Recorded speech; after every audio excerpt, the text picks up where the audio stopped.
Welcome to the podcast where sustainability gets real.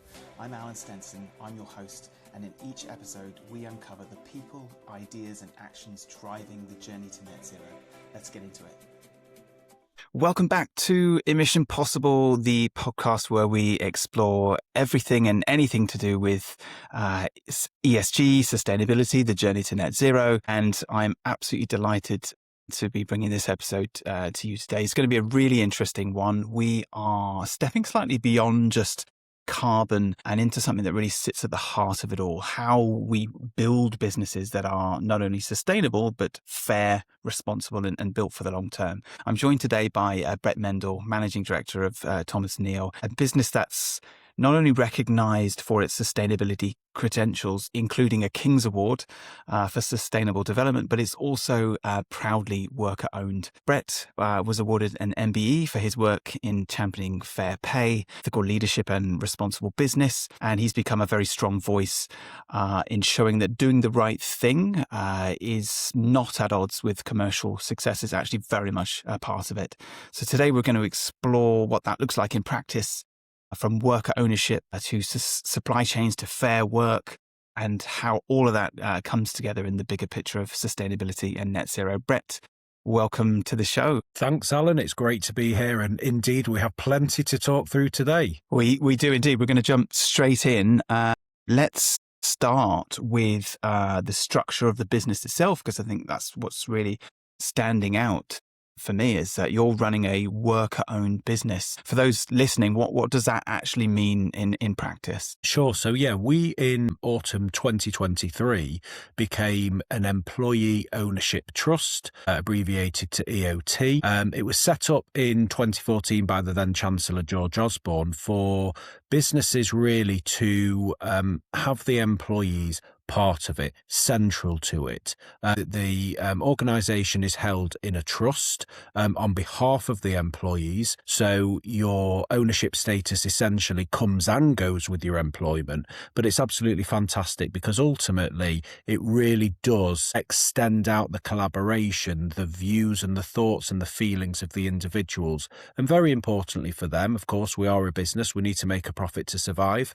And within the EOT structure, there is a provision for bonuses to be shared amongst employees, and currently up to £3,600 per year per individual is tax-free. So it's a really different way of doing business. Most people are aware of the likes of John Lewis Partnership, probably the most famous employee-owned organisation in the UK. It's a separate setup in terms of how that works, but there are about, in terms of the EOT specifically, there's around about 2,500-3,000 organisations across the UK that have become this structure in the last 12 years since it was set up. Wow. And I mean, in terms of the business itself, how does that change decision-making compared to traditional business models? I think the main thing really is that the employee owners have more of a vested interest. It's not simply a case of them coming in, doing their job, of course earning their salary, but then the profits flowing just to a small number of owners or shareholders. This is about the contribution that people make individually and collectively, and how that comes back to benefit them as individuals. And we have, since we've become employee owned, grown the business. And some of that has come from the fact that people, they do work harder, they want to work harder, they want to deliver more. Their ideas and their thoughts are encouraged. So it's not a case of, we've always really been non-hierarchical in how we operate, but the dynamic has changed now. And if someone sees something or spots an opportunity, they're really encouraged to shout about it, to make it known. We'll discuss, of course, we still have to go about things in the right way, but culturally, there's a big step change. I mean, from a leadership perspective, have you felt like you've personally had to change much in how you operate? How has that worked for you? I guess that's quite an interesting one, because in terms of how I operate, the EOT was actually really perfect. I've always been in my career in both retail and in manufacturing wholesale of more recent times, wanted to work with people, to lead them, to encourage them, to get the very best out of them, to be approachable, to want people to feel like they really matter, their views and their opinions and their thoughts really matter. So from my perspective, it was really quite seamless when we became employee owned. Of course, just because you become employee owned doesn't mean you operate exactly in a certain way. But for me, it really was very much an extension and very natural compared to how I had operated previously over the years. The continuation was relatively straightforward, really. Fab. So for those that don't know, you guys are operating in the textile space, which we know comes with pretty complex sustainability challenges of its own. From your perspective, where are the biggest issues that you find in the supply chain, for instance? Well, I think starting off, of course, is the fact that textiles manufacturing these days is global. With that presents itself lots of opportunities, but also lots of challenges. So we have factors from understanding the legislation and the work practices in different countries where we work with our partner mills, because the factories that we purchase from, we have long-standing relationships with them, but we don't own ourselves. There is all of the cost factors involved there that change from time to time based on a whole host and a number of events. But crucially for us, I guess, looking at things like employee welfare and ethical trade, environmental factors, and doing business the right way, what we say is it's not simply about what we do here in the UK and what we do with our customers and with our local community. For us, it's ingrained in every aspect of the organisation. And before we even have the opportunity to open the doors each day and sell our goods, we have to work significantly prior to that with our supply partners around the world. So we are ensuring that we are coaching and training. We have a supply chain who have the same values and the same desires to work in the way that we do. As a result of that, we can be transparent. We can share with any of our stakeholders an audit of a mill in the Far East or the subcontinent. We can show how the packaging and the products that we're bringing in have gone from pure virgin materials once upon a time to now containing significant recycled materials with various accreditations to do with safe, for example, dyes that aren't harmful, and it gets ingrained into every part of the operation. It is more challenging because you have cultural aspects, you have translation and language related aspects, you've got the legislation that I touched on a couple of minutes ago. So it just makes it that little bit more, there's more to it, it's a bit more complicated and it requires a bit more effort. But on the flip side of that, if this is your organisation and this is what you do, it's quite easy to sell and it's quite easy to get those who want to be part of this involved. Yeah, absolutely. Have there been moments where sustainability and commercial pressures have conflicted? And if so, how have you managed to handle those? This is a really interesting area because, of course, we have to be profitable. By being profitable, going back to the fact that we're employee owned, we can invest in our own people, but we can expand the business as well. And we can do the things that we want to do in the organisation. From a very simplistic perspective, investing in these aspects of sustainability costs you money in the sense that you are seeing money come out of the bank account. You are paying for an audit. You are paying your people a higher rate. We're a real living wage and a living hours accredited organisation. So it costs us more to run the organisation. If we are investing in an environmental function, something such as, years ago when we changed up the whole lighting system in our office and warehouse, it costs money. But what we say to everybody is that in the majority of cases, you'll actually find that your projects will have a short payback or they'll actually be cost neutral or better. So just touching on some of those things, yes, it costs us more in terms of on our salary and wages line, but in return for that, we have people who are are motivated to stay with us because they don't have the financial anxieties. And what does that mean? Well, it means we've got well-trained, motivated people, so their productivity is higher. They'll have lower error rates because they've been with us a long time. They know what they're doing. They're conscientious and focused on their jobs. There'll be lower labour turnover, lower sickness rates, lower recruitment costs. And when you put all of that into the melting pot, it's a totally different story than simply looking at it in terms of the cost line on its own. And pretty much what we've found is that while we have gone at this and we have invested, it's actually made good financial sense when you look at the bottom line. A couple of years ago, there was a tipping point where recycled content for the first time became cheaper than virgin material. So in addition to doing good by the environment by having a lower carbon footprint, we were actually saving money. But then let's link that to the importance. People talk about ESG. Some pay lip service, some do the bare minimum, and some really go for it and decide they want to do it for whatever their motivations are.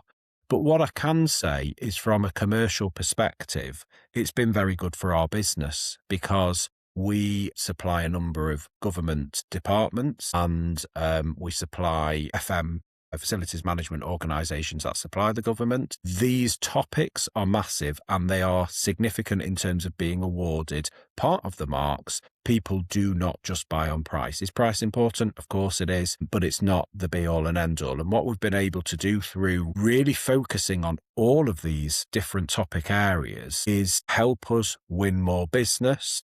And as a result of that, more business, more margin per business, and therefore that way you can make profit as well. So it's kind of works from every perspective and every angle. Yeah, it's very true. I mean, it's that analogy of the difference between the price of something and the cost of it. So, you can see the price on the bill. It's in black and white. It's quite clear. And yes, that's where people see, but it costs, more because it's a higher price. But the reality is what's the cost of doing business? If something is adding more value and it's enabling you to position your business to win more contracts and to keep hold of existing business because you're providing better value, that whole added value element is what's happening. And we're starting to see it, particularly in the procurement sector, where they're awarding more points in a tender for the most advantageous tender. So it isn't just a race to the bottom in terms of price. It's if you can demonstrate that you're adding more value to the end client, then you will actually receive a higher point score on that submission. So it's absolutely changing. And I think clearly there's still an awful lot to do. But what would you say needs to, particularly in your sector, what do you think needs to change most now? So for me, I think there's a couple of things. I think it's getting everybody on board. Those who it's quite easy for me to come on here to say, well, Thomas Neal have been involved with all of these different aspects, and this is what we've done and how it's built from small acorns through to much greater, and we've been working on it for years. I'm not going to be naive and say, oh yeah, everyone's doing it. Everyone's very involved in it. There's plenty who do very little. There's plenty who they do very little for a number of reasons. Firstly, they're not interested, or they very often will turn around and say, we don't have the time, we don't have the resource. I'm not going to turn around and say those things aren't genuine challenges. There are plenty of challenges, but we are in a place where you kind of have a totally different perspective and input into what's going on, both in big organisations, but even more so in small. And bear in mind, 99.9% of organisations in the UK are SMEs. So, we're not talking about those national or global, very well-known brands that are able to really have a whole team of people working on these aspects. Very different. And we found those challenges ourselves as a small business. There's only 20 odd of us, and we're doing every single function in terms of running a successful business. So it is hard, but it needs to happen because it is, the saying, we're all in it together, or we'll only, achieve what we need to achieve. Net zero is a typical area on that. Our customers are reliant on us, and we're reliant on our suppliers, and on it goes both, several layers back and several layers forward as well. The second thing is the ongoing, because I think this is the type of area where so much can be done before it gets a little bit difficult.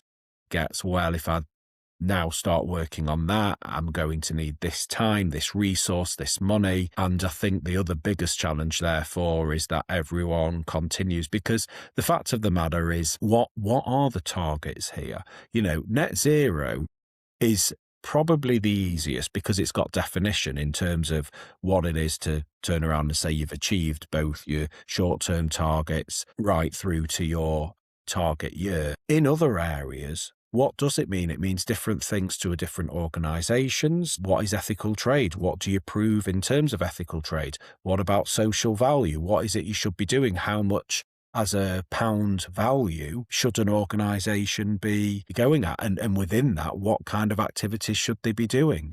And one of the challenges here is that different organisations, different customers, different individuals within a customer will see that in a different way. And that it's not that there's an easy answer, but it does make it quite difficult, because what are you aiming for? Where do you think you've done it? Where do you feel you can go next? Of all of these different topic areas, which ones are the priorities? So there's all of those things that clash. I mean, our view is very simple, Alan. We go, well, we want to be as far in advance on every single one. They all interconnect for us. We want, we set ourselves quite significant objectives and targets, but going back to the fact that we are extremely motivated to do it, and others for a host of reasons either aren't, or they just struggle to see beyond. We also have a difficult economic environment, as we've had for a few years now. So you have organisations who are fighting every day just to survive. So you then talk about all these different topic areas, and they see the bills landing on their desk, and it's sell, sell, sell. We need to make money. We need to make a profit, or we're not going to be here. So you've got that as a real challenge to throw into the mix as well. Yeah, it's so true. I mean, sustainability is such a wide-reaching topic, and I'm a firm believer in commercial sustainability is just as important as environmental and social, because they're all three interconnect. And if you're not taking care of all three aspects, you're not sustainable. You can be the greenest company in the world. If you're not making money, that's not sustainable. And you can flip that around, all three ways. So yeah, it does make it a challenge, and it does make it certainly not the easiest thing in the world to achieve. But it's great to see that the conversation is absolutely expanding into these areas, and people are genuinely wanting to look at what will actually drive success within that.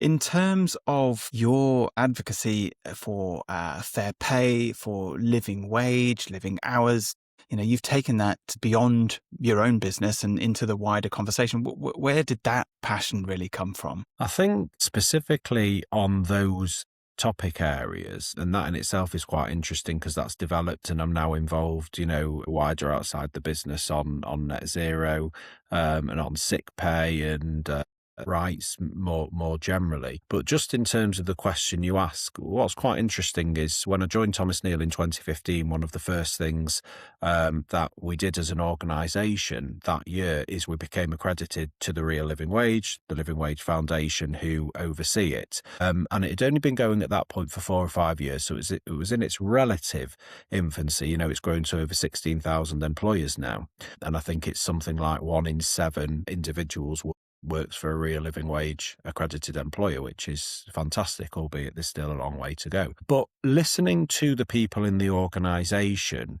who spoke about jobs that they previously had where they were struggling to get by, they couldn't work a full-time job and rely and have a decent life and a decent standard of living on that income. So they either lived in poverty or they had to go off outside of their full-time work and go and do even more work. That's still the case to this day. And we felt that this wasn't the right thing. In some cases, I say that living hours is even more important because with the Real Living Wage, obviously you do have a government minimum. There is a gap, of course, but we've also heard stories from our employees and those wider than that, who in previous employment have got up in the morning, got themselves ready, left the house, travelled on a bus to their workplace. They've now spent money and spent a significant amount of time to get to the door of the workplace, say, sorry, we don't need you today, and off you go. And it's putting those things together. There's nothing in my mind that's more important than people being able to live and being able to afford to put food on the table, to heat their home, but further than that, to have some of life's luxuries, to be able to afford a holiday, to be able to buy birthday presents for a family member. And it was just with that really that I got more and more actively involved with the Living Wage Foundation, initially from writing blogs on their website for those that are visiting the website to hear the experiences of Thomas Neal as an employer and some of our employees, through to then doing some webinars. And bit by bit from there, I became even more involved. And one of the things they do, of course, they want to spread the message. So there's a lot of opportunities with the media. And I've had the opportunity to do interviews on Radio 4 and 5 Live, be interviewed by Good Morning Britain, quote in the Sunday Times. Really, obviously, very well-known, high-profile media opportunities that I've wanted to do just to spread that message. Some of it comes from myself representing Thomas Neal as an employer, and some of it is about telling the story of the employees. Some employees have been involved themselves in quotes and interviews and so forth, because what we want to do is we want as many employees who are in a similar position to go and knock on the door of their employer to say, why are we not? But also for employers listening to go, if you're doing all right, and if you're getting by, and if you're making a profit, how much of that is actually going back into the pockets of your people through fair pay? Don't even talk about bonuses at the moment. The first thing, it's great for us as an employee ownership and what I spoke about earlier, but let people earn a fair day's pay for a fair day's work. That campaigning then has actually gone from media through to being involved in a more political sense and meeting with MPs and attending a reception at Parliament. And I just feel so passionate and strongly about it. That I see it as activity I get involved in. I sit on the Manchester Living Wage Action Group and the National Living Hours Leadership Group as well. And it's just something that I really care about, and I can see, because I've heard it from so many people, what it means to them and why therefore that's so critically important. It's lovely to hear, and I think the passion comes across really genuinely, and clearly you will have seen so much benefit from these steps that you're taking within your own business and with your own involvement. But I guess across the sector, and for those businesses who are engaging in this way, do you see it as becoming a competitive differentiator from a procurement and client expectation perspective? Is it helping people to demonstrate that they are, a more responsible company to be working with?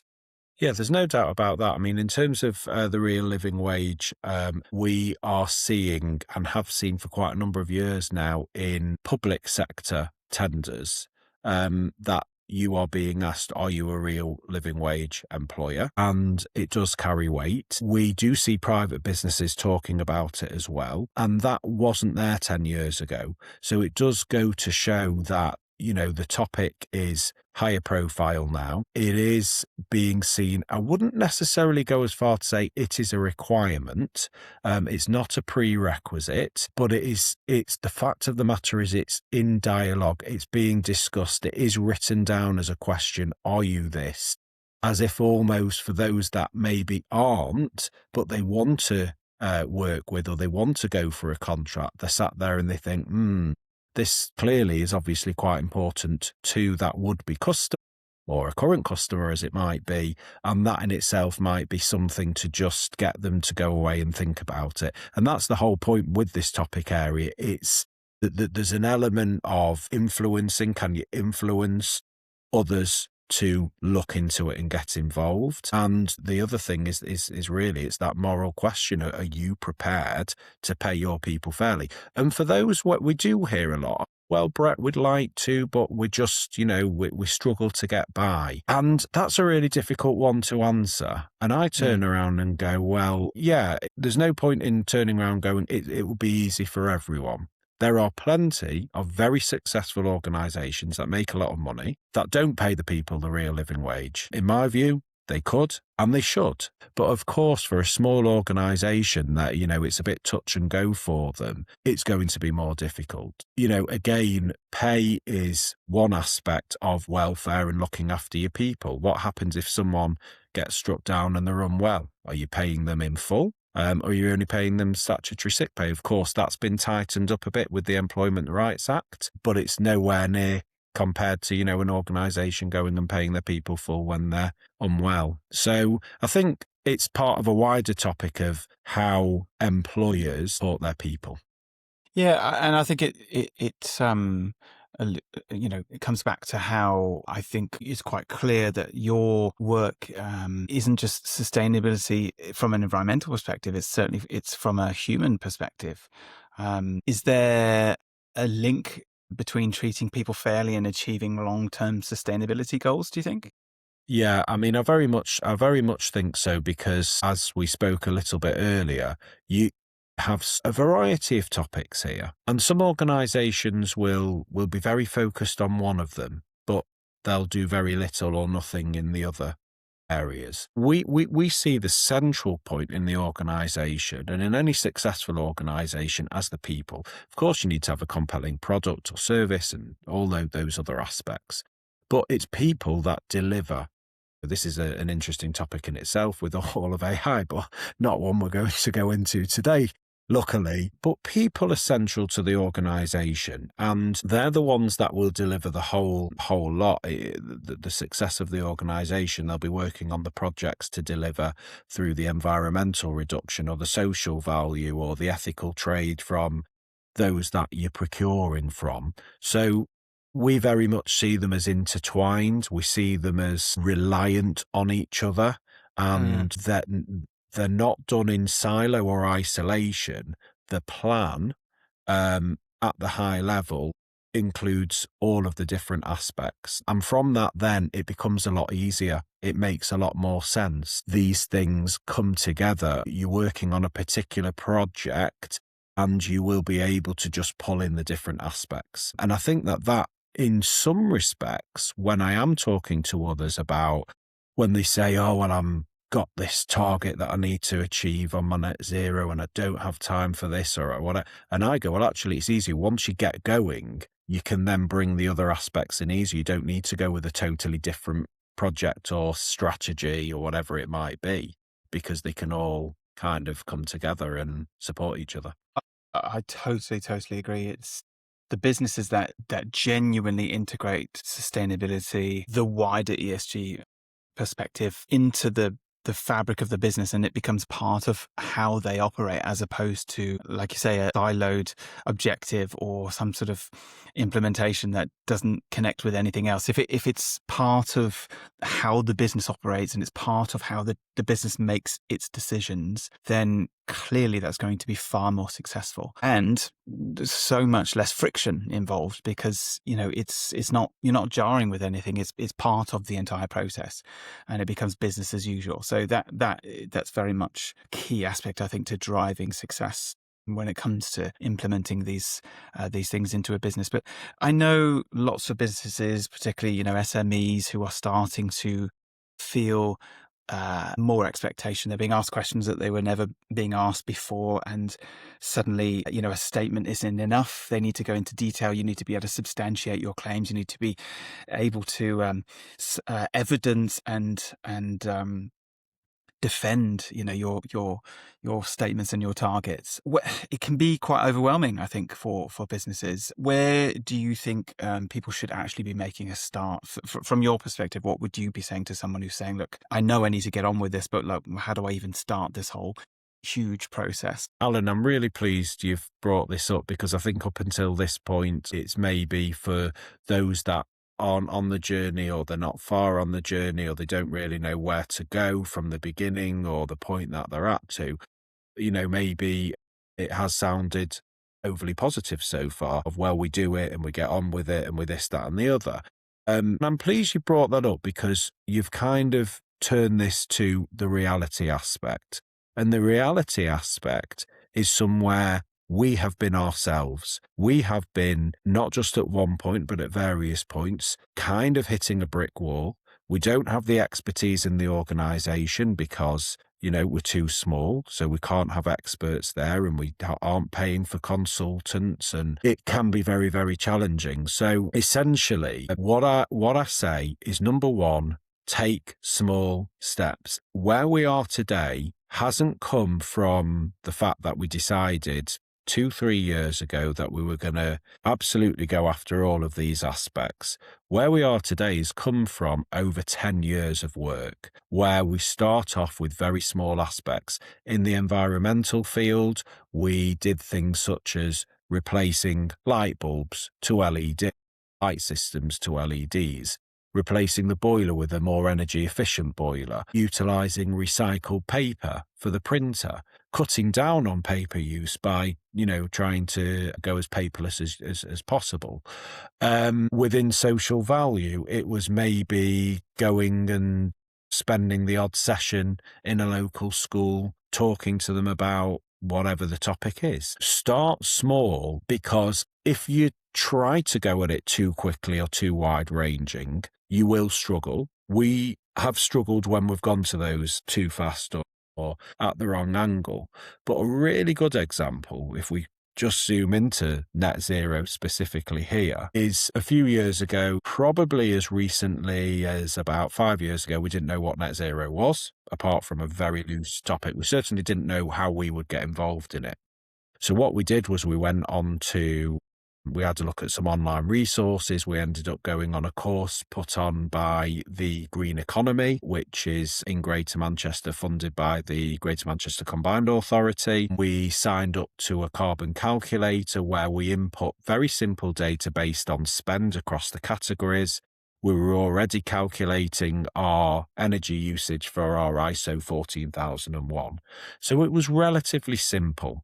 And I remember having a conversation with someone, because spend-based is the most simplistic and easiest way of getting some data out in terms of your carbon emissions, but it's not very accurate because it's estimated and it's just based on a very small amount of numbers. And I said, we'd like to move on to activity-based, but we've absolutely no idea how to do it. And I don't think we can. So even ourselves, we've done the don't have time, don't have money, don't have this, can't, head banging and quite frustrating. But we've got there now. We do calculate very, very expansive piece of work that we do each year. And we've got there because we've learned, because we've gone on courses, because we've had some fantastic mentors that have helped us along the way. And we wouldn't have been able to have done this aspect if we hadn't done the spend-based aspect previously. So we knew that the spend-based aspect was kind of a very much a starting point, and we wanted to develop it, but we had to go through that stage to get to the next one. And that is really what I would say, in terms of social value. We utilize social value figures. We've got a spreadsheet. We're able to evidence it in terms of what we're doing. We're able to write an impact report each year showing everything we've done.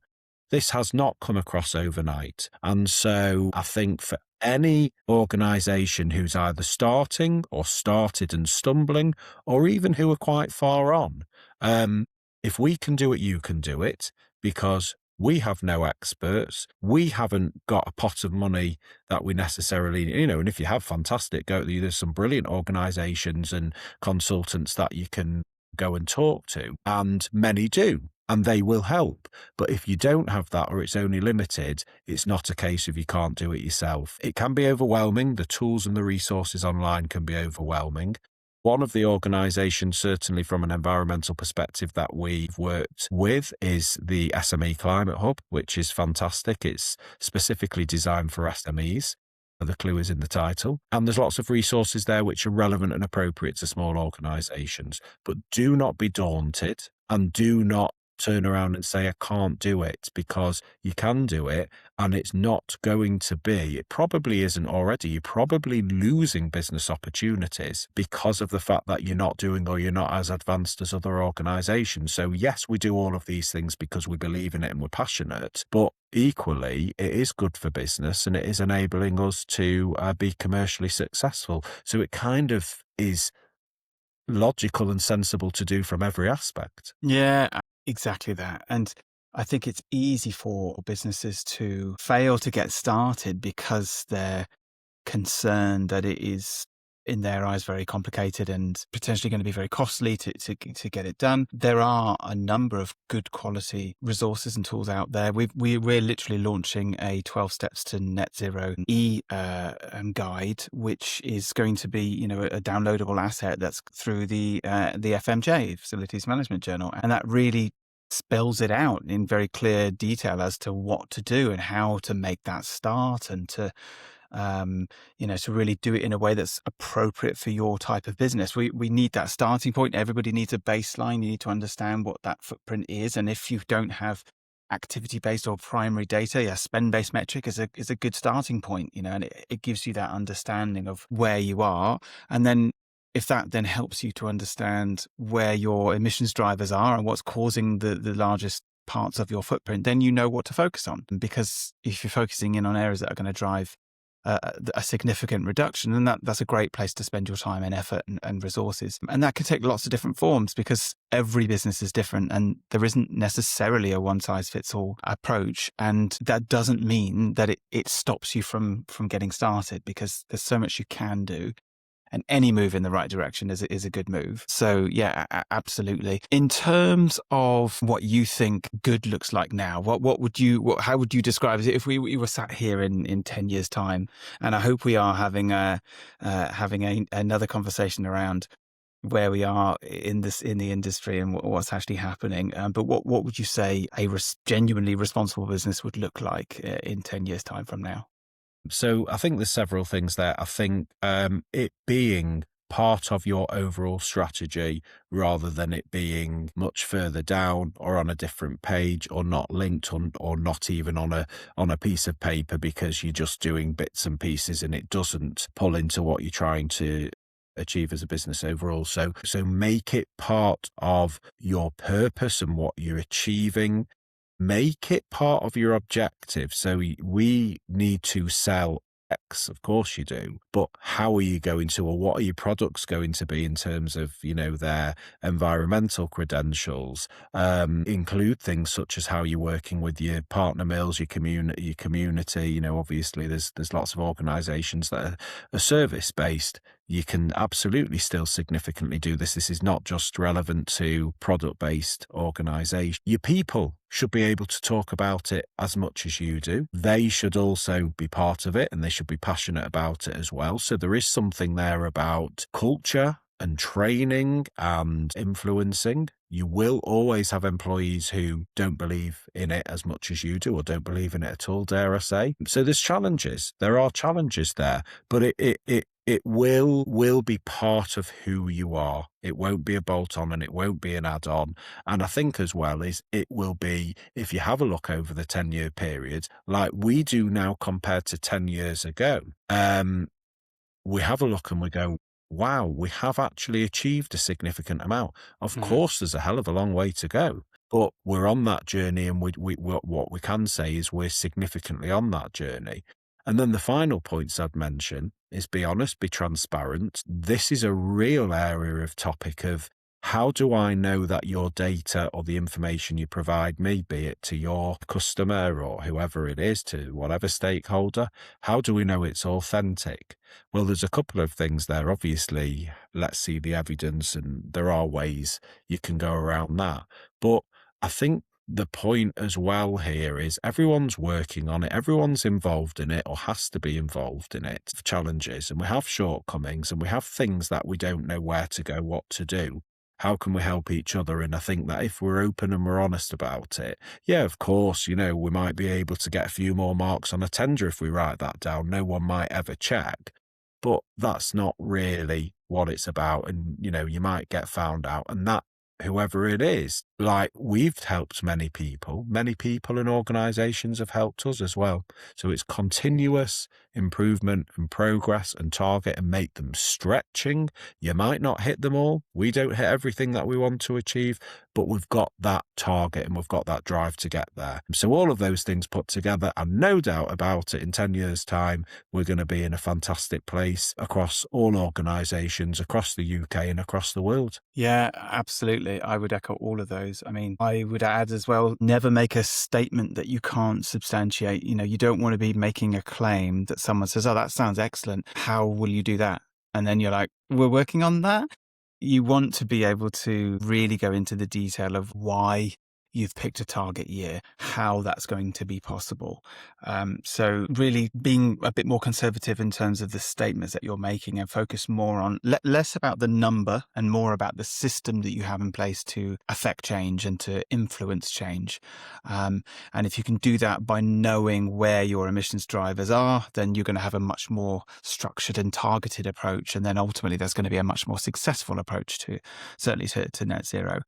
Looking at the wider picture, I guess a final question that I'd like to pose to you, Brett, if you could give, one piece of advice to business leaders who really want to build a more sustainable, ethical organization but aren't sure where to begin, what's the one piece of advice that you'd give to them? So I know what I would narrowing it down say to just one is, yeah, this is, well, there's so many different things. Yeah. The one is this: write it down on a piece of paper to start with after a brainstorm. So maybe being a bit cheeky there and putting two together.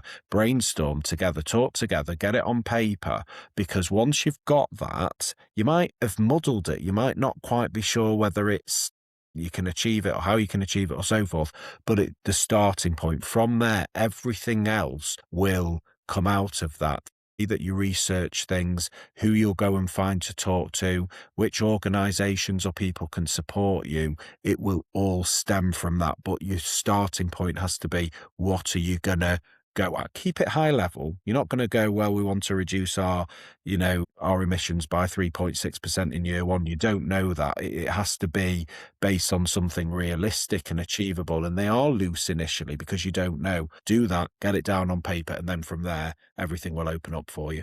Yeah, fabulous. Thanks for listening to Emission Possible.